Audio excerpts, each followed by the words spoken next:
جتنے گناہ سرزد ہوتے ہیں وہ اسی وجہ سے ہوتے ہیں کہ ہم اللہ کو بھول جاتے ہیں. اپنی ذاتی خواہشات، نفسانی خواہشات ہم پر غالب آ جاتی ہیں.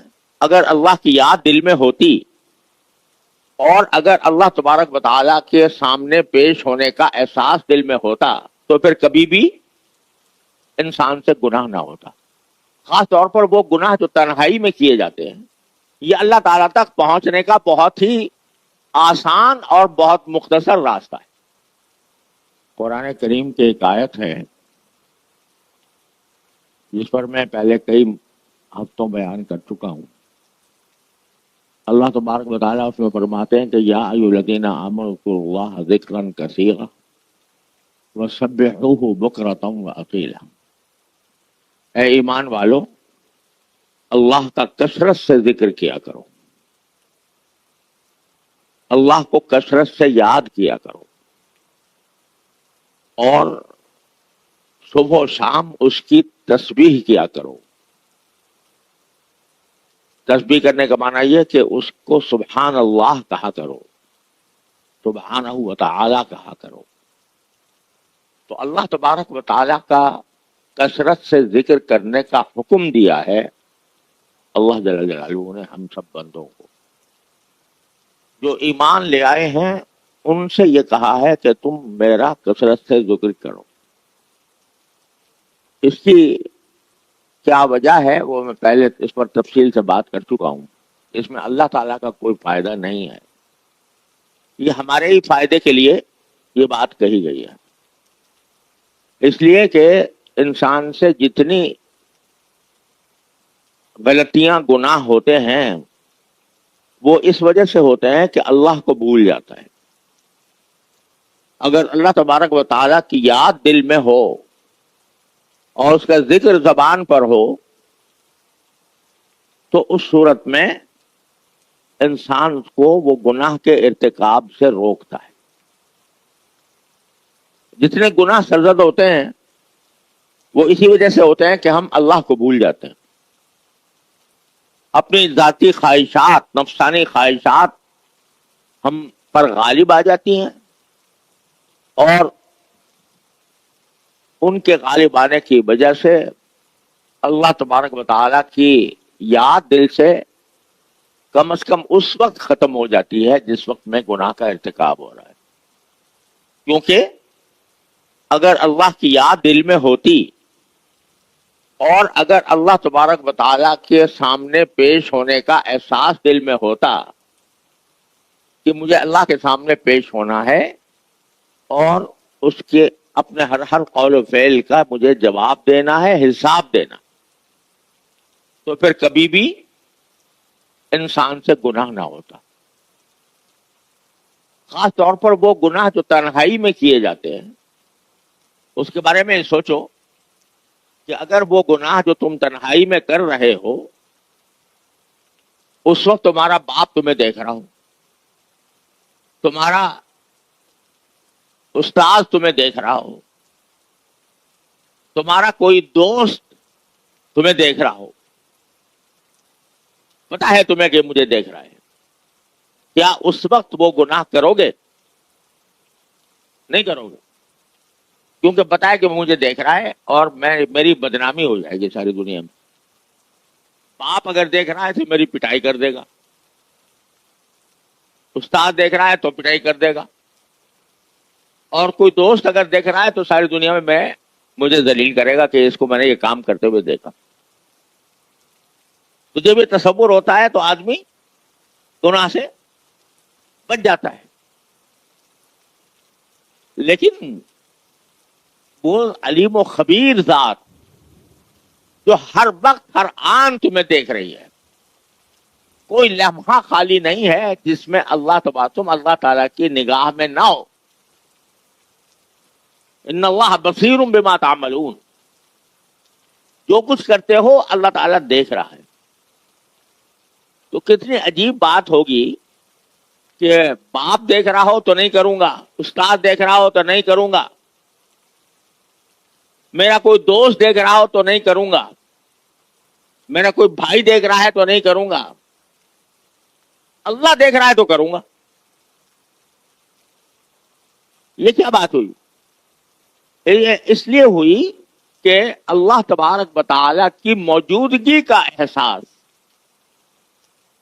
اس کی یاد دل میں نہیں آئی، جمی نہیں. اگر دل میں جمی ہوتی تو جس طرح باپ کے سامنے یہ کام نہیں کیا جا سکتا تھا، بھائی کے سامنے نہیں کیا جا سکتا تھا، اسی طرح اللہ تعالیٰ کے سامنے بھی رکھا تھا. تو معلوم ہوا کہ سارے گناہوں کی جو جڑ ہے وہ یہ ہے کہ اللہ تبارک و تعالیٰ کی موجودگی کا احساس انسان کے دل سے مٹ جاتا ہے. دوسرے الفاظ میں اللہ تعالیٰ کی یاد مٹ جاتی. اگر انسان کثرت سے ذکر کرتا ہو اور کثرت سے ذکر کرنے کے نتیجے میں اس کی یاد دل میں سما گئی ہو تو پھر گناہ کا اقدام جان بوجھ کر نہیں کرے گا. کبھی کسی وقت غلطی ہو گئی تو فوراً پھر اس کو خیال ہوگا کہ تو مجھے اللہ دیکھ رہا ہے، مجھ سے یہ کام غلط سرزد ہو گیا، تو فوراً اسی کی طرف رجوع کرے گا، اسی کی سے گڑ گڑائے گا، معافی مانگے گا، یا اللہ میں اس بہت خطرناک کام کر لیا، میں اپنے آپ کو میں نے تباہ کر لیا، اللہ مجھے معاف کر. تو معلوم ہوا کہ اللہ کا ذکر اور اللہ جل جلالہ کی یاد یہ ایسی چیز ہے جو انسانوں کو صحیح رکھتی ہے، سیدھے راستے پر رکھتی ہے. یہ یاد مٹ جائے یا اس سے غفلت ہو جائے، مستقل غفلت ہو جائے تو آدمی راہ راستے ہٹ جاتا ہے. اس لیے اللہ تبارک و تعالیٰ نے ہم سے یہ کہا ہے کہ الذین آمنوا اذکروا اللہ ذکرا کثیرا، اے ایمان والو اللہ کا کثرت سے ذکر کیا کرو. پچھلے بیانات میں نے یہ بھی بتایا تھا کہ ذکر کرنے کے، کثرت سے ذکر کرنے کے کیا کیا طریقے ہوتے ہیں. اس میں یہ بھی بتایا تھا کہ زبانی ذکر بھی ہوتا ہے، دل کا ذکر بھی ہوتا ہے، اور دعا بھی ایک ذکر ہے، دعا بھی ایک ذکر ہے. اور تلاوت قرآن کے بعد سب سے زیادہ افضل ذکر دعا ہے. ذکر کی سب سے اعلیٰ اور افضل قسم تو تلاوت قرآن ہے، اس سے بڑھ کر کوئی اور بڑا ذکر نہیں ہے. سب سے عظیم ذکر، سب سے زیادہ نافع ذکر، سب سے زیادہ فائدہ مند ذکر کیا ہے؟ تلاوت قرآن. جتنا انسان قرآن کریم کے ساتھ لگاؤ پیدا کرے گا، چاہے تلاوت کے ذریعے ہو چاہے اس کو سمجھنے کے ذریعے ہو، اتنا ہی قرآن کریم کے انوار و برکات انسان کے دل میں سمائیں گے. تو قرآن کریم سب سے زیادہ افضل ذکر ہے. لہذا ایک مسلمان معاشرے کی یہ خصوصیت تھی کہ صبح کو اٹھنے کے بعد کوئی دوسرا کام نہیں کریں گے، سب سے پہلے قرآن کریم کی تلاوت کریں. جتنا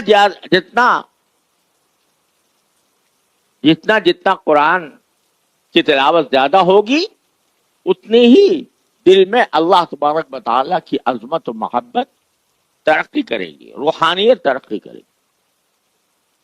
تو سب سے افضل ذکر تو قرآن کریم کی تلاوت ہے یا قرآن کریم کی تفسیر پڑھنا ہے. اور اس کے بعد دوسرے نمبر پر جو سب سے زیادہ افضل ذکر ہے وہ دعا ہے. اللہ تبارک و تعالیٰ سے ہر وقت کچھ نہ کچھ مانگنے کی عادت ڈالنا. چھوٹی سے چھوٹی چیز بھی اللہ تعالیٰ سے مانگے، اپنی ہر چھوٹی بڑی حاجت اللہ تعالیٰ سے مانگے. اور اس مانگنے کا نقد فائدہ تو یہ ہے کہ وہ ثواب مل گیا آپ کو. یا اللہ گرمی لگ رہی ہے، گرمی دور کر دیجئے. یا اللہ سردی لگ رہی ہے، سردی کم کر دیجئے.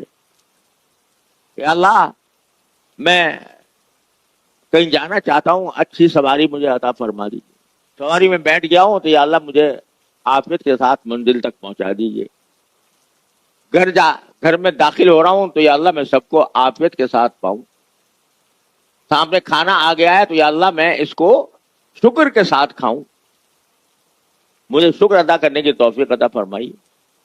ہر چھوٹی بڑی حاجت ہر وقت اللہ سے مانگنے کی عادت۔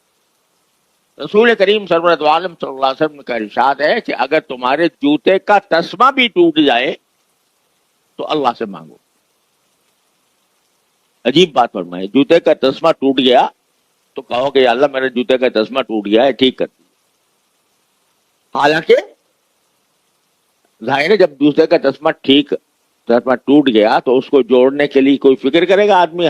خود اگر جانتا ہے جوڑنا خود جوڑے گا، خود نہیں جانتا تو کسی جاننے والے کے پاس جائے گا، اس کو دے گا، موچی کو دے گا کہ بھائی اس کو درست کر دو۔ لیکن رسول کریم صلی اللہ علیہ وسلم فرماتے ہیں کہ پہلا کام یہ کرو کہ اللہ میرا جوتے کا تسمہ ٹوٹ گیا، اس کو ٹھیک کرا دیجیے۔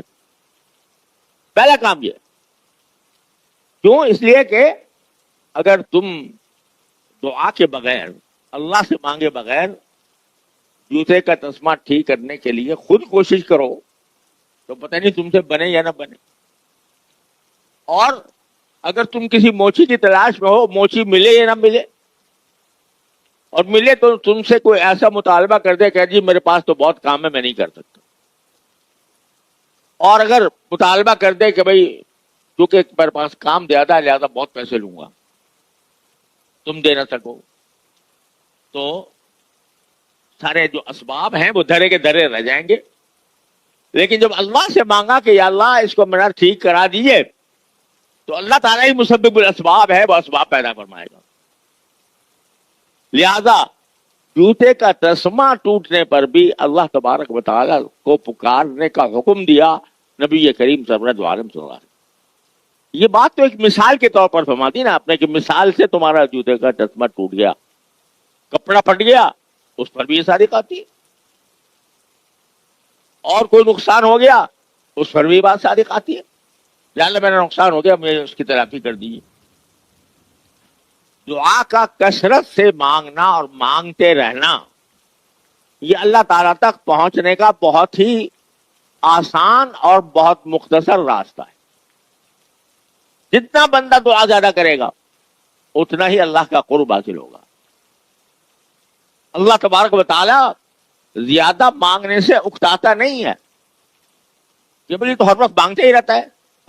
اگر فرض کرو دنیا کے اندر کوئی آدمی آپ کے پاس آتا ہے، صبح کو آ کے یہ کہہ رہا ہے میرا یہ کام کر دو، فوراً 1 گھنٹے بعد کہتا ہے یہ کر دو، 1 گھنٹے کے بعد کہتا ہے یہ کر دو، تو بھاگ جاؤ، تم نے سارا اوقات میرے گھیر لیے، ہر وقت سر پہ سوار رہتا ہے۔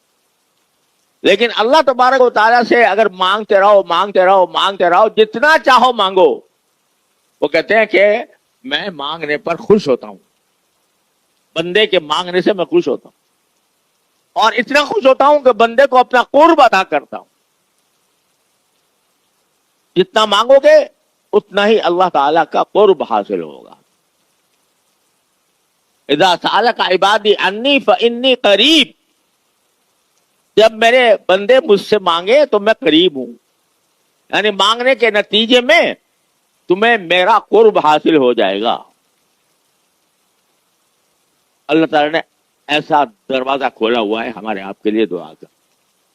ہر چھوٹی بڑی حاجت اللہ تعالیٰ سے مانگ، اور اپنی ذاتی حاجت بھی، اور کوئی اجتماعی حاجت ہو تو وہ بھی اللہ تعالیٰ سے